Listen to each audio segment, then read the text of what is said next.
Hello, everybody. Welcome to Awakening Together, Relaxing into Happiness. So good to see you today. I'll just talk a little bit. What we're going to do today, as we do on all of these live podcasts, they're designed to support your own path to awakening. And everybody's got a different path. In the podcasts that I've done, I think there's a little over 70 now on every platform, including Insight Timer. On those podcasts, they're designed to step by step bring your awareness to different perspectives on awakening. And you may already know these different perspectives and be way past that, but they're a nice reminder. And if you're not, they help perhaps guide you and save you some time. They're from my direct experience at this point, and I'm doing them because that's what I would have liked to have seen when I started meditating. Guidance was few and far between. So I worked on it on my own and made a lot of missteps. Went to India and got a lot of guidance. I've been there 13 times. I think my quickest trip was about 9 weeks or something like that. Maybe less, but generally I've stayed there a good bit. So I've taken what I've been guided and my experiences and put them in the podcast. Each podcast is good all by itself, but they build one upon the other. So if you were going to do it either way, I'd just say start with the first one and work your way up. If you have any questions for me, as soon as your question comes up, let me know, and that'll guide us for our talk today. And different people have questions, just type them in the box and I'll see them and I'll try to answer all of your questions. Because the podcasts that are already posted may not answer everything that you're experiencing, or maybe they do and you have another question. Maybe you've never listened to any of these podcasts at all, and you just have your own question. That's good too. I live at the beach, and I love to walk on the beach every morning. Today we're having a thunderstorm. Right now it's raining, and you might hear thunder in the background from time to time. Not sure. But it strikes me that nature is much like our deepest self, isn't it? You probably maybe saw that study where somebody, I guess, spent millions of dollars and came up with a study that says that actually if you're in nature 2 hours a week, it does you a lot of good. You're healthier and your mental health is much better. And it's true. Joseph Campbell, he worked with myths and archetypes, but he said man's goal in life is to match his heartbeat with the heartbeat of nature. And I think that's true. We are, speaking of nature, like the clear sky. Isn't that true? When we meditate, we see our thoughts, we see and are aware and experience our emotions, but that part of us that's aware of it all is like the clear sky. The sky isn't affected by trees or dogs or cats or clouds or lightning or thunder. It's just there, and it allows everything to drift through, just like we do in meditation. Isn't that true? We see the thoughts.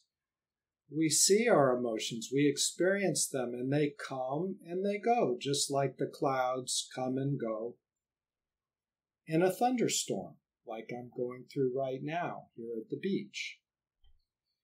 Also, it's kind of funny, but life presents us in so many ways. It just keeps showing us right in front of our face our path, who we are.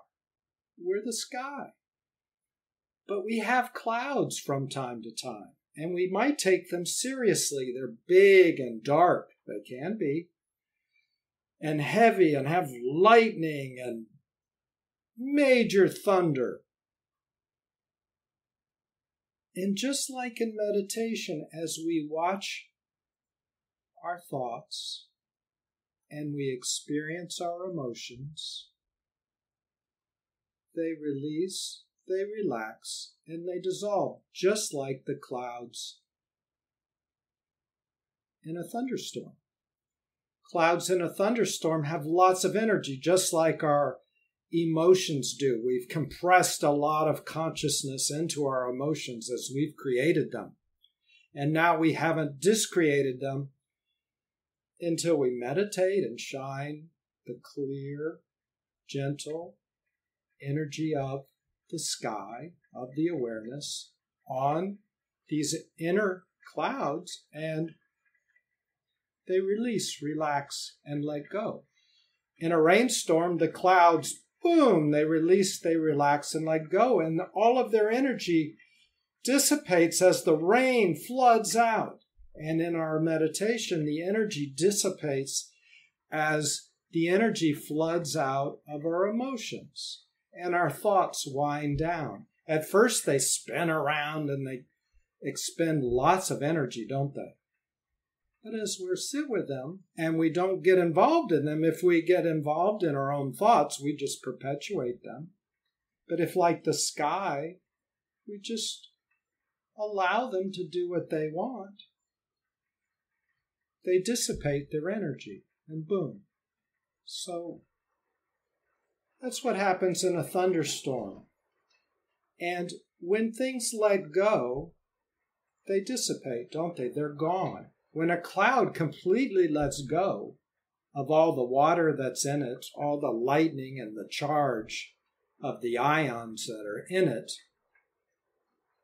suddenly it's gone and there's a rainbow. There's nothing there. Same on inside of us. It's gone and there's a rainbow, right? Our emotions, when we're aware of them and we let them run their course. Now, isn't it true that relaxation is the same as awakening energy? Isn't it the same? Think about you're getting a massage and you have tension and it kind of hurts good. You know, that feeling of, oh, that hurts, but it feels good. You're getting a massage. Why is it that suddenly those muscles let go? Because they receive relaxation. They receive awareness. They receive pure, beautiful energy, don't they? We call it relaxation, the process of the muscle relaxing and us receiving the good energy. And that teaches us a lot about our awakening path as well, doesn't it? Because it's not enough to sit and meditate and just experience the emotion that's there. That would be like getting a massage and having the tension, but not letting go and receiving the awareness, the purity, the pure energy. When we let go and receive, we call that relaxation. And what happens to the knot in your muscles? When it receives, it relaxes, it lets go, and it's gone. It's not like, oh, well, there's still this tension. No, in a total letting go, it's gone. Same with our meditation, right? Our emotions, when they receive the energy of the sky, of our awareness, which is very quiet. The sky is quiet, right?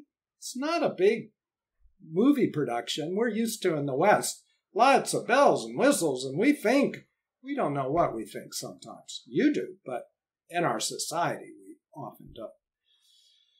But just like the muscles receive the relaxation, the beautiful energy, and they relax, our emotions receive the energy, the quiet energy of the sky or our awareness, and they relax. And the emotions, when they relax, just like our muscles, they're gone.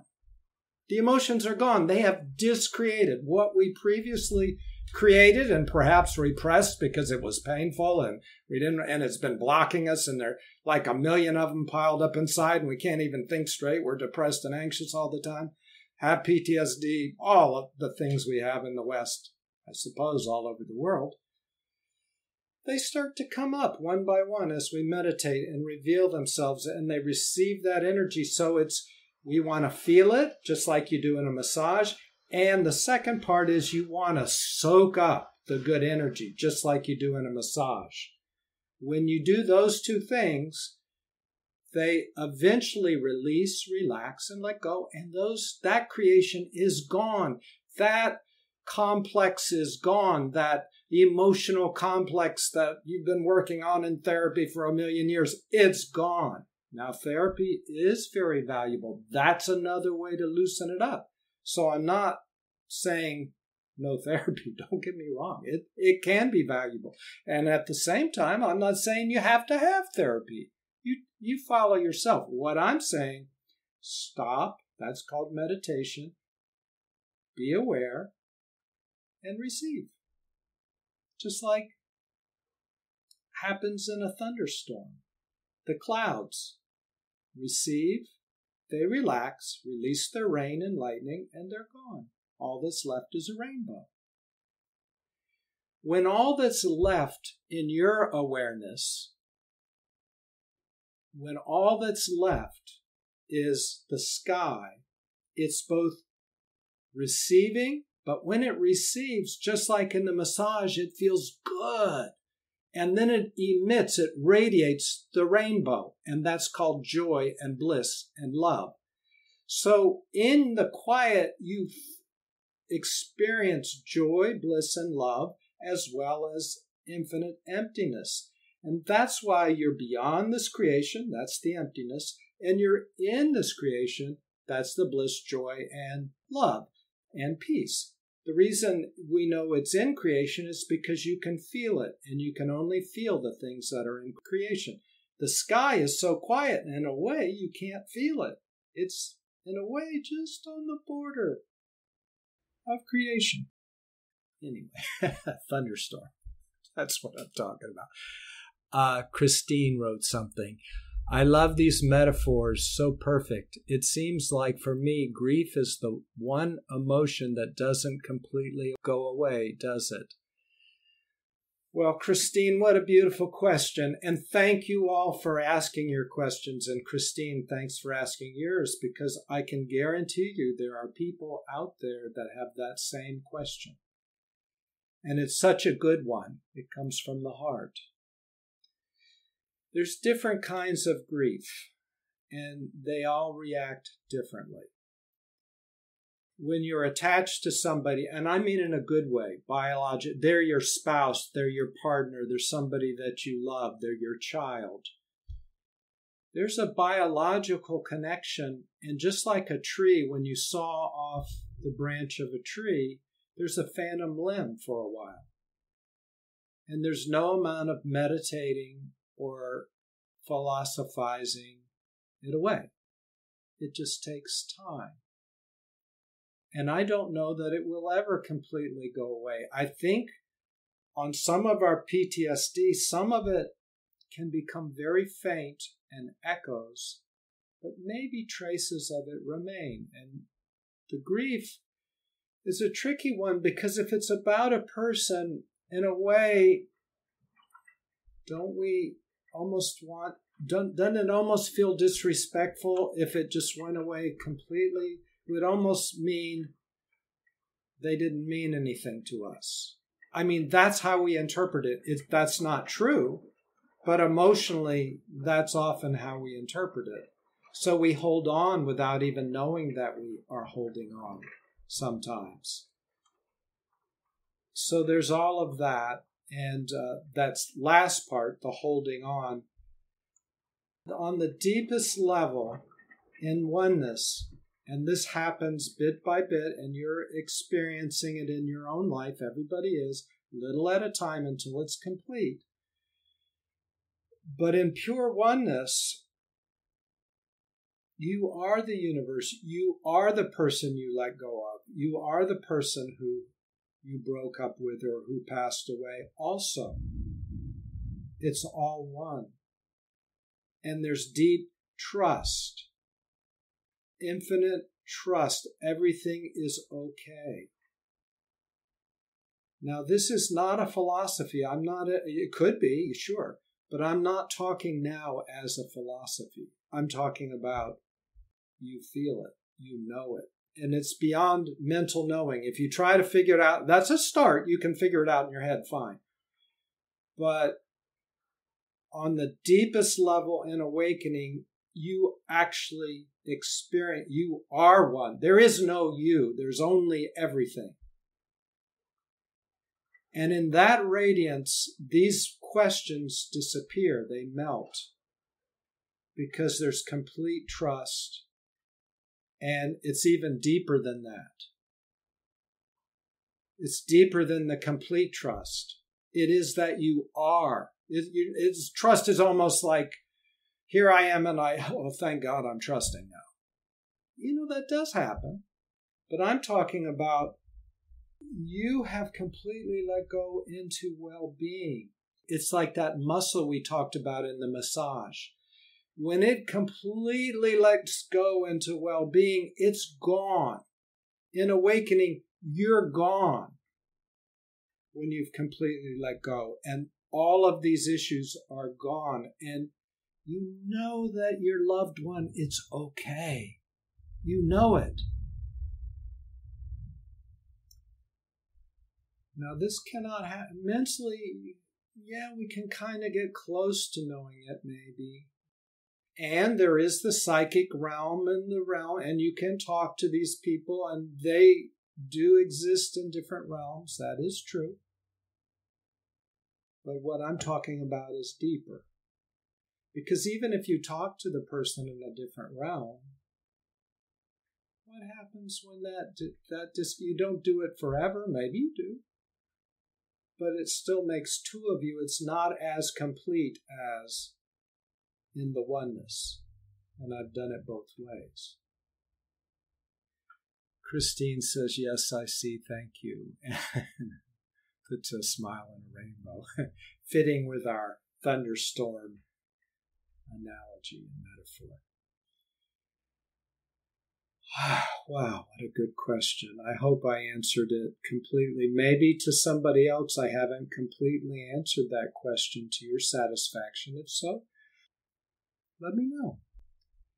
Some of you have been meditating for a long time, and some of you just started, or you just have gotten on to, say, the Insight Timer, and you're doing guided meditations, and you have the simplest of question you feel. And maybe it's embarrassing. Hey, I don't want to ask that question. Everybody else, they already know the answer. Well, maybe they do, maybe they don't, but I don't care. It's your question.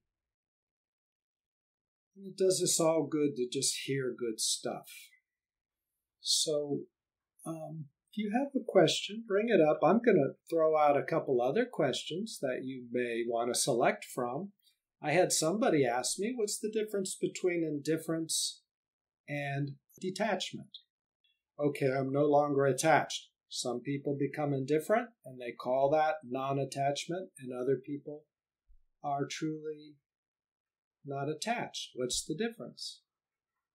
And how do you navigate that? Another person said, okay, hey, you talk about Maya from sometimes in your podcast, and you talk about delusion and illusion, the difference between delusion and illusion. What is all of that? Anyway, what is Maya? What is delusion? What is illusion? Some of you might be interested, well, you mentioned the Tao Te Ching. What's that? Or what's the Bhagavad Gita? What are all those, and why are those important? Or are they important? About the Bible, does it even make sense when you read it? Is that important? Rumi. Sharon, I'd like to hear about Maya. Good. Thank you. Good question. Good comment. Okay, Maya. Well, in awakening, in full awakening, as I experience full awakening, and as you experience full awakening, it's basically you without your problems, you without your distractions, you without your addictions. And by addictions, I mean psychological thoughts, emotional thoughts, things that grab us and use our mental energy. And haven't you had a time in your life when somebody did something and you had a perspective on somebody and you didn't like that person and you think, oh, they're this way and that way, and then come to find out years later, perhaps, they make a good comment and suddenly you like that person and you see that they've changed or that you misunderstood the whole thing in the first place and they're not the person you held them to be.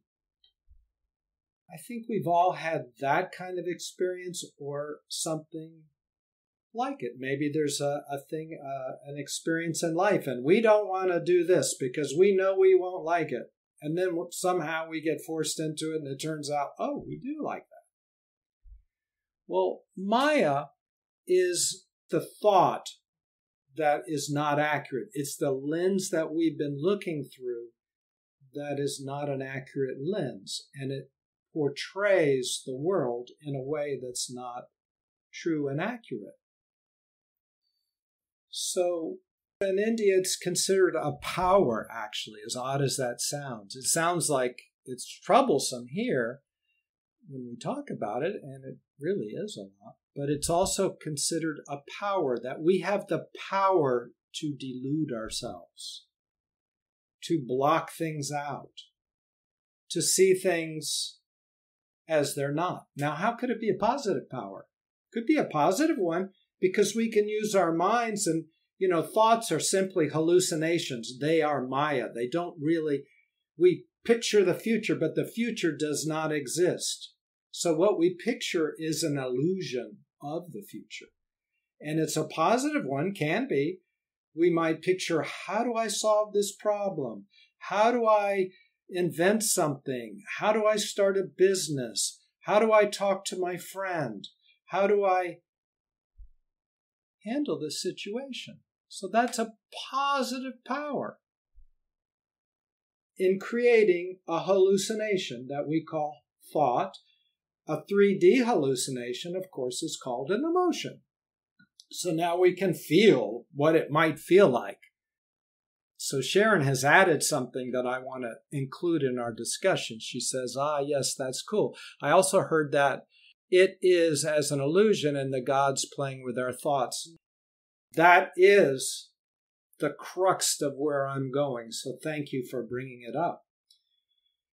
So Maya, there's another part of Maya, and it fits with your second comment, Sharon, that when I look at reality, and I've mentioned this many times, I actually see it come in and out of existence like a strobe light. There is nothing there, and then everything there.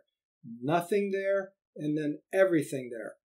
Very fast, rapid vibration, and I'll say 1,000,000 times a second. I don't really know how fast, but really fast. So it seems like it's solid, but it's not.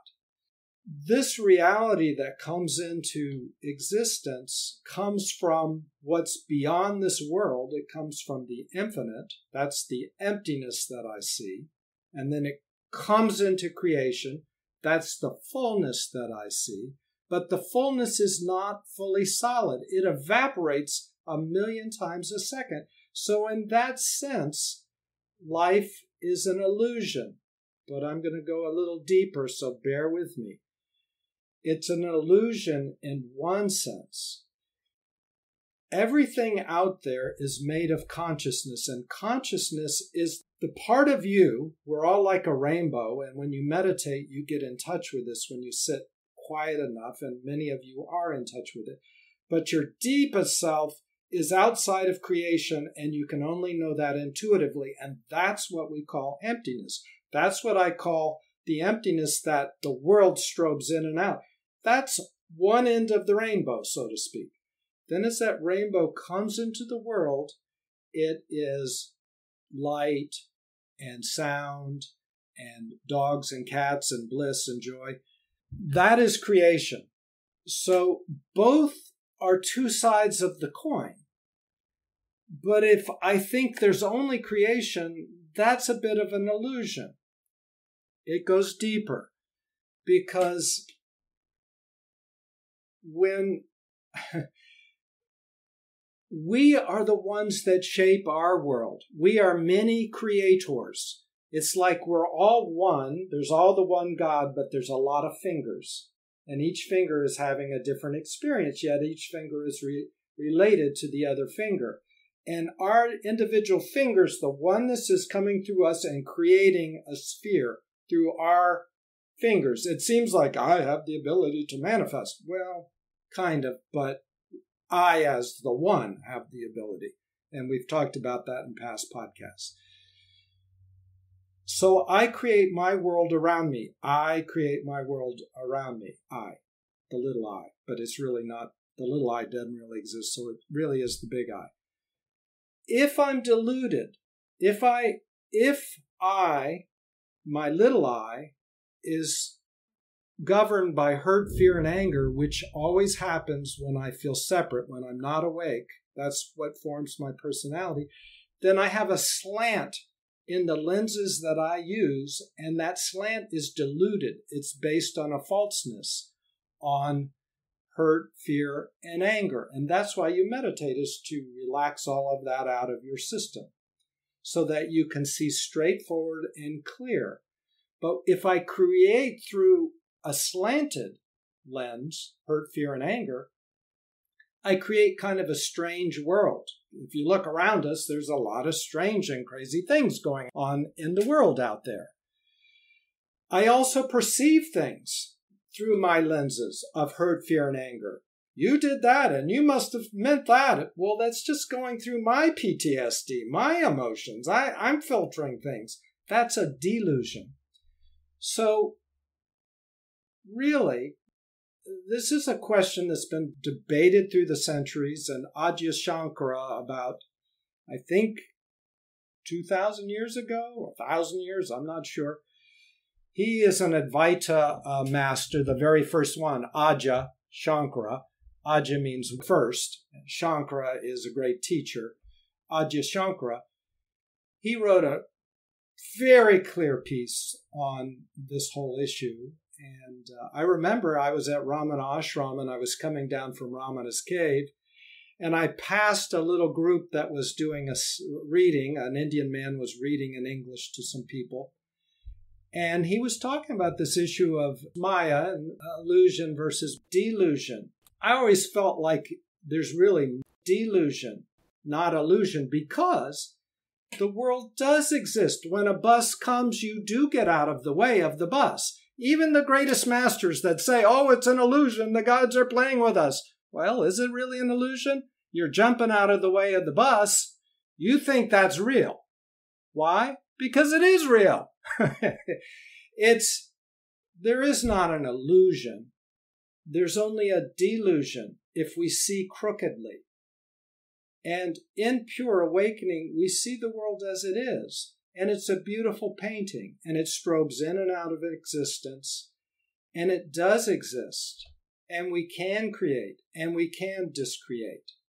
So I would say I come down, everybody here is free to have whatever thoughts they want, but you ask me, and I'll say that in my experience, the world does exist. There is no illusion. There's no gods playing with us.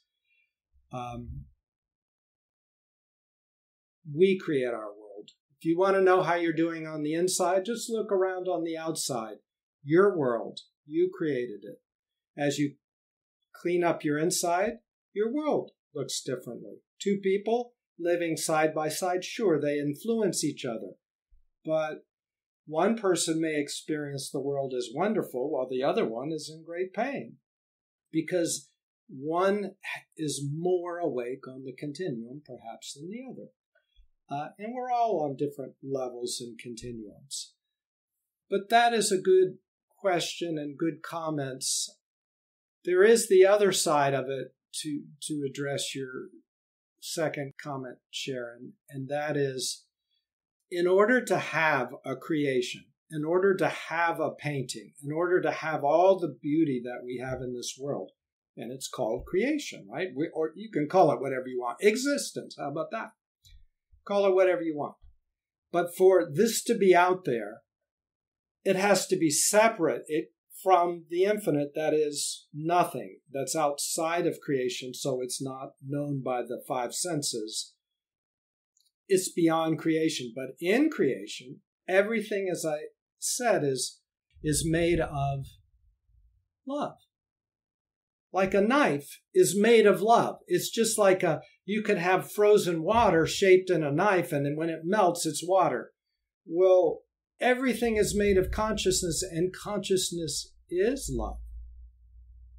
So there is this illusion, you might say, or delusion, depending on how you want to say, that this creation is separate from where it comes from. And it has to be separate to a degree, although it strobes in and out and it's a continuum on a rainbow. It has to be separate for it to be out there for you to touch it. It has to be an object, which means it had to be made separate. So for that to happen, there has to be a separation. For separation to happen, there has to be a separation. And when there's separation, in our world, there's separation anxiety. So that's where anxiety comes from. There's a feeling of abandonment. I'm alone in this world, and I've been abandoned, and nobody loves me, and I need love. I need you to love me. And what if you're an individual and you don't have the resources to love me? Now I feel really bad. And I form a personality to get stuff. I want to get safety because I don't want to feel anxious. I want to get love because I don't want to feel abandoned. And I feel angry. Why? Because I'm separate. And this is a heck of a mess. Down here on this world, I'm angry, frustrated. I don't just think things and they quickly happen. Maybe I haven't mastered manifestation. And even if I have, it typically takes a while for the thing to manifest, doesn't it? So I'm frustrated. Why doesn't it happen now? I go to McDonald's and they give me my hamburger fast. Why can't I manifest fast? I watch TV and that's fast. I can just turn it on. So I get frustrated. So in a separate world, I have hurt, fear, and anger. And then I form a personality to get a solution. Now, the personality itself, as well as all these feelings, are blocking me from the fact of that on the far end of the spectrum, I am awakening. I am the one that created this beautiful creation. So there is no problem. And I trust myself. If I want it to be different, I'll make it different. I'm not stuck with what's in front of me. I just change my mind and poof. Have you seen people do miracles? Some people can. And it's poof. Why aren't I seeing them all the time? Because most of us are blocked. We're deluded. That's the delusion. We've blocked ourselves. Well, I don't believe in miracles. Well, that's a block. That disbelief itself is a lack of trust and a block. Well, how do I trust? I remember a man came up to Jesus and said, please heal my son. And Jesus says, I can't. He says, can you heal my son? And Jesus said, can I?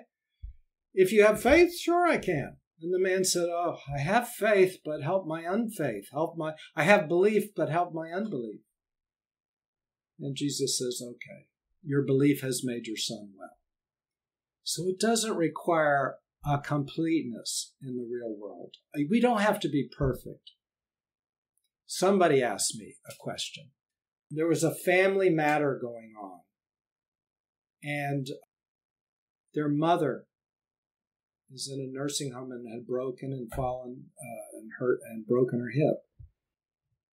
And the mother has issues. She isn't like you working on her issues. She had some that weren't resolved, and so she's become at times, she can be a bit nasty at times, apparently. And therefore, some nursing homes won't take her because she's hard on people. So it's a bit of a mess. It was going to work out, but the temptation is to get into the thought of what will happen if this one doesn't accept her? What would happen if this one won't accept her? What would happen? And when you start ruminating on that, what happens? You put all of your energy through that lens of delusion. Anything but the clear sky is a delusion, is a tension, isn't it? It's made of hurt, fear, or anger. The clear sky, when it's clear, it does radiate joy and happiness, as we talked about, as it feeds on itself, as it's released from all of its troubles. The clear awareness that's you feels good when it's clear. But when it's attached and looking through the telescope of fear or hurt or anger, that's a delusion. And so when we do that, when we put all of our energy into our worries, and in this story it's about the mother, worrying about the mother, which is natural. But when I put all my energy in there, I'm actually putting my energy behind that fear. It's like I'm praying for that fear to happen. I'm not trying, but I am actually manifesting my worst fears for the mother. And that's called a curse. I'm cursing my mother inadvertently. Not my mother, but the mother. I don't mean to. I don't know what I'm doing. It's what everybody else does. We all worry. I mean, never thought about it. I'm not trying. I have the best of intentions. That's why I'm worried for the mother. Right? But that is a curse. Curses, you get an intention, you get a chicken foot or something, and it helps focus and it brings the mojo, and you focus on negativity and you make a curse. Well, I can do curses. You can do curses through our worries. We don't need a chicken foot. We just do our curse. What's the opposite of a curse? That's called a prayer. Or a good intention.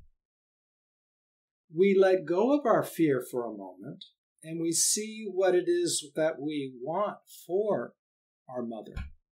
We see clearly. If you want a good book on this, Joel Goldsmith wrote a book called The Infinite Way. I think he wrote it in about the 50s. And you can get it on PDF. Just Google Joel Goldsmith, The Infinite Way. It's a PDF. You get it free. Or just order it. It's a great little book. $4 or something in the used books. But he says, just see what it is that you want. And in a sense, I think he captures so clearly. It's a tough book to read because it's so clear. It demolishes your illusions or your delusions. And you can only read about a paragraph at a time. You got to put it down because it's like everything inside of you is going, what? Oh, it's reordering just by reading the book. Because we're so used to our culture, and that's cultural karma. Our culture is a cult. It is like culture. We're in a cult. That's a group hypnosis of delusion, and that's what creates our world. Could be good delusion or bad delusion. That's called karma, right? We create our own, but we're also influenced by those around us, our culture. There's country karma, there's city karma, there's world karma. Anyway, that's the hypnosis, and we hypnotize ourselves. So that's Maya. To break through the Maya, in this case, in the story of the mother, picture what it is you want for your mother. I want her to be happy. I want her to be at peace. And you picture that as if it's already happened. I see her in peace. Why? Because you don't want to put your energy for something in the future and then keep picturing it happening in the future. You want her to experience that starting now, right? So you picture it as happening now. Susan asks, what was the name of the book again? And the book's name is The Infinite Way by Joel Goldsmith. Very powerful little book. You can Google The Infinite Way and you get the PDF if you want and just read it on your computer. And I'm going to do a podcast on good books, I think, that'll be helpful. But that's going to take a while. I'm piled up on podcasts right now. But I'll throw out a few since we're talking. Definitely read the Tao Te Ching. That is the most elegant, beautiful book ever written from an awakened perspective. I think it's 81 verses. I would just read a verse a day. You can Google it and you get an app on your phone and you just get it free. Probably all read it, but if you haven't, oh my goodness. And if you have, it tells you what you already know without any filter. To read it and to be with it, you have to be awake. It's beautiful. And they're short little verses. I like Rumi, Essential Rumi, translated by Coleman Barks. I would read In Search of a Secret India by Paul Brunton. If you want to have a very good book that gives you the experience of being in India, he wrote it in the 1950s. It's his biography of his experience in India. When I read that book, I felt like, wow, this is the most accurate book on being in India. And he talks to different gurus. He's a newspaper reporter trying to figure out in real life if gurus really exist and is there anything to them? Or is it just a bunch of positive thinking? The Bhagavad Gita, and I particularly like the translation by Jack Hawley, Hawley, I believe, Jack Hawley. He wrote it while he was in India seeing Sai Baba. And I love the little blurb he writes at the very end after his translation of the Bhagavad Gita. The Bhagavad Gita is the distillation of all of the knowledge of the Vedas, and the Vedas are the distillation of all of the knowledge of the Upanishads, and the Upanishads are a distillation of all of the knowledge in the Indus Valley in India for thousands and thousands and thousands of years of spiritual connection. So it's the gem, the Bhagavad Gita. You've heard of it. I read like a page a day, a paragraph a day, again with the bookmark, because there's a lot to absorb. Of course, Yogananda's book, Autobiography of a Yogi, you've all probably read that. Amazing. Okay, Sharon asks, is self-doubt on a decision a sign of a wrong decision? Well, wow, that's a good question, and we've all been there. Here's the thing. Sometimes it is a sign, and sometimes it's not, and I'll make the distinction. Sometimes you make a decision, and something inside of you can't rest. There's a deep clarity deep inside that says, no, no, no, no, that is not the right decision. And that's painful, and we don't want to think about it because it's troubling. We just got it settled. We made the decision. We want to move on. And we don't want to be nagged and hounded by this feeling. Just give yourself time and decide not, unless you have to, decide not to proceed on this quote-unquote decision until you are clear. Meditate, walk on the beach, walk in the forest, walk in your neighborhood, do whatever, and take time to let the silt settle out of the water until there's just clarity. And then you'll hear this inner voice more clearly. That inner voice is you. What's listening is the deluded part that's trying to listen through the delusions. So that's one answer. Another answer is, I said that there are many realms, and there are. And sometimes we have angels and guides that are talking to us, and they're saying, do this, do that. Some of you believe that, some of you don't. That's fine. Not pushing it, just offering it as something to talk that we should not ignore. So trust that. But again, you have to sit with it and see.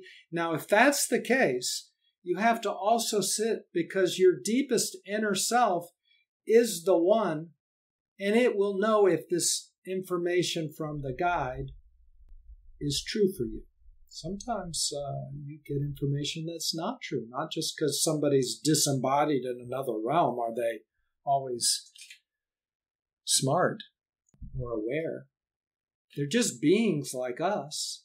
Some of them are more advanced and like Jesus, but others aren't. And that's why you're not striving to be with the angels. You want to be the one, not angels. They have issues. They're beings. Anytime you're separate, you're separate. So you want to be awake to your truth, to the truth that's flowing into your incarnation. Your incarnation. This is you. These are the other incarnations. They have different tasks. You have one in this world. I don't mean it has to be one task, or it can change. You can change. But your incarnation has something that you're clarifying and working out. And Sharon continues to say, I hear what you're offering. It's opening me to other ideas. Thank you. I was thinking I wanted something, and maybe I'm now seeing that it's not the best for me. Yes. Ramana said something like, what will happen, and what won't happen. What will happen. Try as you might to change it. What won't happen. Try as you might to influence that. So he says the best course is to sit silent. Now that's an extreme, but from an awake perspective, from the place of oneness, your life is being orchestrated in a good way. By who? By you. When I say your life is being orchestrated, I don't mean by this one God way over there. I mean God has become you, and that one person, or not person, but the one that's orchestrating it is you. Why can you trust? Because it's you. You are orchestrating it. And yes, when part of us is a little bit cut off, what appears to be a good thing, because we're looking at it from our cut off self, might not be the best thing for us. And as Ramana said, when you sit still and just trust life to work it out for you, you don't have to work out everything, do you? It's not all on our shoulders. We don't control the universe. We're not expected to, are we? And what a mess it would be if I had to control the whole universe. Right? So how do I reconcile myself with all this? Trust. There's a saying, what is it? God's unanswered prayers are the greatest gifts. Something like that. There is no problem. Now you have to act as if there is a problem, if you feel that there is, perhaps. And inch by inch, you can begin to awaken through your meditation and spiritual practices. And to the degree you feel relieved and released, act from that place. And then the next day you go a little bit deeper, and then you act from that place. And then the next day, deeper, and you act from that place. What I'm saying is you don't want to make it up. You don't want to be a phony person. Like, yeah, that sounded good. I'm just going to be awake. No, it doesn't work that way. You are what you are. And there is a natural unfolding in your life. And it's perfect. So, the same in this. I'll just say one other thing because it occurs to me. Sometimes you're guided by your intuition to know the difference. And what is your intuition? That is your deepest self telling your incarnation what the proper course is. And what I used to do is I just started small because, I was really blocked, and still, I got my days. But I would ask questions to myself like, should I turn left or right? When it didn't matter. Like I'm jogging, I'm coming to the end of my jog, and I was just like, do I do this or that? Who cares? But I did it. And I listened. And I would ask on little things I didn't care about. Should I do this or should I do that? And I would just listen and I would wait and see. And a lot of times I don't want to do that because if I'm wrong, then it's painful and I don't have good intuition and I'm so blocked. And so therefore I don't want to do it. But I did it anyway, just to start to open up my intuition on a deeper level. Now, if this is a big decision going on for you right now, why wait? Ask your intuition. Trust it. I did it often with colors also. If the answer is yes, I want to see green. If it's no, I want to see red. I need it to be simple. I'm practical. Later, it developed, and I could start to see scenarios, and I could maybe not even see the future. I was the future. I became one with the future. All that business. That's another podcast. But you got to start somewhere. Yeah, colors. Sharon says, wow, I love that, colors. Yeah, because that was, and I still do that. I still do it because it's easy, right? Red, green, just like a stoplight. Yellow in between. If, some things, it doesn't matter so much, or they're in the process of developing. So yellow happens. It's like, well, neither good nor bad. Something like that.